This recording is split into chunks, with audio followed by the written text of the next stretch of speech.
నిత్య పూజలివివు నేరిచినను ప్రత్యక్షమైనట్టి పరమాత్మునికి నిత్య పూజలివివు.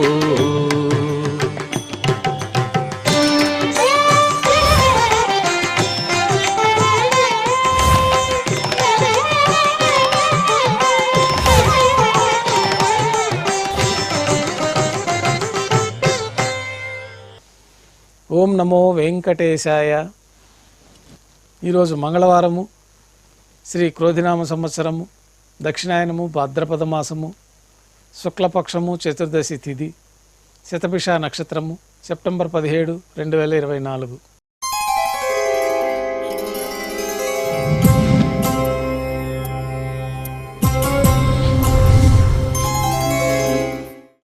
ఈరోజు అనంత పద్మనాభ స్వామి వ్రతాన్ని పురస్కరించుకొని ప్రాతకాల ఆరాధనలు పూర్తయిన తర్వాత చక్రతాళ్వారు వారు మేళతాళాలతో ఊరేగింపుగా శ్రీ వరాహస్వామి పుష్కరిణి వద్దకు చేరుకుంటారు.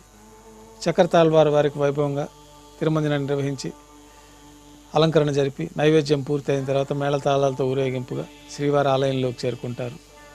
ఈ సందర్భంగా స్వామివారికి పట్టు తోరాల్ని సమర్పించడం జరుగుతుంది. ఈరోజు మంగళవారము, విశేషమైన వారార్జిత సేవగా మనం అష్టదళ పాదపద్మారాధన జరుపుకుంటున్నాము. మాధ్యాహ్నిక ఆరాధనా కార్యక్రమంలో భాగంగా స్వామివారికి నిర్వహించబడే అష్టోత్తర శతనామార్చన ప్రతిరోజు ఏకాంతంగా తులసి దళములతో నిర్వహించబడుతుంది. ఈరోజు మంగళవారం అదే ఆర్జిత సేవగా భక్తుల దర్శనార్థం 108 అష్టదళ స్వర్ణ కమలాలతో నిర్వహించబడుతుంది. అష్టోత్తర శతనామార్చన తర్వాత శ్రీవారికి మాధ్యాహ్నిక నివేదనలు ఆరగింప చేయబడతాయి. వెంటనే సర్వదర్శనం ప్రారంభమవుతుంది. ఉభయ దేవేలతో శ్రీ మలయప్ప స్వామివారు బంగారు తిరిచిపైన వేంచేసి మేళ తాళాలతో ఊరేగింపుగా విమాన ప్రదక్షిణంగా సంపంగి ప్రాకారంలో కల కళ్యాణ మండపానికి చేరుకుంటారు. కళ్యాణోత్సవం ప్రారంభమవుతుంది. పుణ్యాహవచనము, అంకురార్పణ, రక్షాబంధనము, అగ్నిప్రతిష్ఠ, స్వామివారికి అమ్మవార్లకి కళ్యాణోత్సవం సందర్భంగా నూతన పట్టు వస్త్రాల సమర్పణ, మహాసంకల్ప పఠనం, మాంగళ్యాలకు ఆరాధన, మాంగళ్య పూజ పూర్తయిన తర్వాత అమ్మవార్లకి మాంగళ్యాల సమర్పణ. ఈ సందర్భంగా స్వామివార్లకి అమ్మవార్లకి కర్పూర నీరాజనం, విశేషమైన హోమాలతో పూర్ణాహుతి పూర్తయిన తర్వాత మాలా పరివర్తనం అనే కార్యక్రమాన్ని నిర్వహించి ఉభయ దేవేరులను శ్రీవారి చెంతకు చేర్చి ఈ సందర్భంగా అక్షతారోపణం అనే వైదిక కార్యక్రమాన్ని మంత్రయుక్తంగా నిర్వహించి నైవేద్యం సమర్పించి కర్పూర నీరాజనంతో కళ్యాణోత్సవం పూర్తవుతుంది. కళ్యాణోత్సవ భక్తుల దర్శనం అనంతరం ఉభయ దేవేరులతో శ్రీ మలయప్ప స్వామివారు మేళ తాళాలతో ఊరేగింపుగా ధ్వజస్తంభం వద్ద కల అద్దాల మండపానికి చేరుకుంటారు.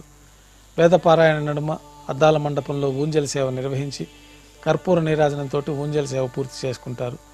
భక్తుల దర్శనానంతరం ఉభయ దేవేలతో శ్రీ మలయప్ప స్వామివారు బంగారు తిరిచిపైన వేంచేసి మేళతాళాలతో ఊరేగింపుగా ఆలయం వెలుపల కల వైభవోత్సవ మండపానికి చేరుకుంటారు. ఆర్జిత బ్రహ్మోత్సవంలో భాగంగా స్వర్ణ గరుడ వాహనంపైన శ్రీ మలయప్ప స్వామివారు వేంచేస్తారు. కర్పూర నీరాజనంతో స్వర్ణ గరుడ వాహన సేవ పూర్తి అవుతుంది. హనుమంత వాహనంపైన శ్రీ మలయప్ప స్వామివారు వేంచేస్తారు. కర్పూర నీరాజనంతో హనుమంత వాహన సేవ పూర్తి అవుతుంది. పెద్ద శేష వాహనంపైన శ్రీ మలయప్ప స్వామివారు వేంచేస్తారు. కర్పూర నీరాజనంతో పెద్ద శేష వాహన సేవ పూర్తి అవుతుంది. బంగారు తిరుచిలో మలయప్ప స్వామివారు వేంచేసిన తర్వాత ఉభయ దేవేరులతో కలిపి శ్రీ మలయప్ప స్వామివారికి కర్పూర నీరాజన సమర్పణతో ఆర్జిత బ్రహ్మోత్సవం పూర్తి అవుతుంది.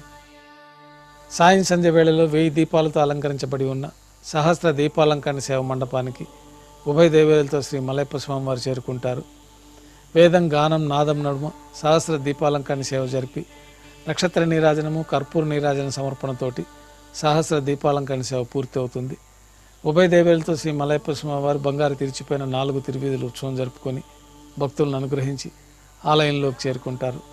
ఆలయంలో నైవేద్యం పూర్తయిన తర్వాత గర్భాలయంలో వేంచేస్తారు. వెంటనే రాత్రి తోమాల సేవ ప్రారంభమవుతుంది. ఉదయం సమర్పించిన పుష్పమాలికలు సల్లింపు చేసుకొని గర్భాలయాన్ని శుద్ధి చేసుకొని బంగారు పంచపాత్రలో శుద్ధ తోయాన్ని నింపుకొని శ్రీ వైకానస భగవత్ శాస్త్రోక్తమైన విధానంలో దేవతామూర్తులందరికీ ఉపచారాలు సమర్పించి కొత్త పుష్పమాలికలతో అలంకరణ జరిపి చతుర్వేద మంత్రాలతో మంత్రపుష్పాన్ని సమర్పించి నక్షత్రహారతి, కర్పూర హారతితోటి రాత్రి తోమాల సేవ పూర్తవుతుంది. తులసీదళములతో అష్టోత్తర శతనామాలతో అర్చన నిర్వహించిన తర్వాత రాత్రి నైవేద్యంలో భాగంగా అన్నప్రసాదాలు, పన్యారాలు, దోశ, ఘంటానాదం మధ్య నైవేద్యంగా సమర్పించి తిరువీస నైవేద్యం పూర్తి అయిన తర్వాత భక్తులని సర్వదర్శనానికి అనుమతిస్తారు. కొద్ది విరామం తర్వాత ఏకాంత సేవలో భాగంగా రాత్రి సమర్పించిన పుష్పమాలికలన్నీ సళ్ళింపు చేసుకొని గర్భాలయాన్ని శుద్ధి చేసుకొని ఏకాంత సేవలో భాగంగా బంగారు పంచపాత్రలో బ్రహ్మ తిరువారాధన కోసమై బంగారు బిందెలోని తీర్థాన్ని సమర్పించి బంగారు పట్టు పాన్పు పైన కౌతుకభేరమైన శ్రీ భోగ శ్రీనివాసమూర్తి వారిని వేంచేపు చేసి ఈ సందర్భంగా జీడిపప్పు ద్రాక్ష కలకండ కలిపిన మిశ్రమాన్ని స్వామివారికి నైవేద్యంగా సమర్పించి గోక్షీరాన్ని నైవేద్యంగా సమర్పించి కర్పూర నీరాజనంతో ఏకాంత సేవ పూర్తి అవుతుంది.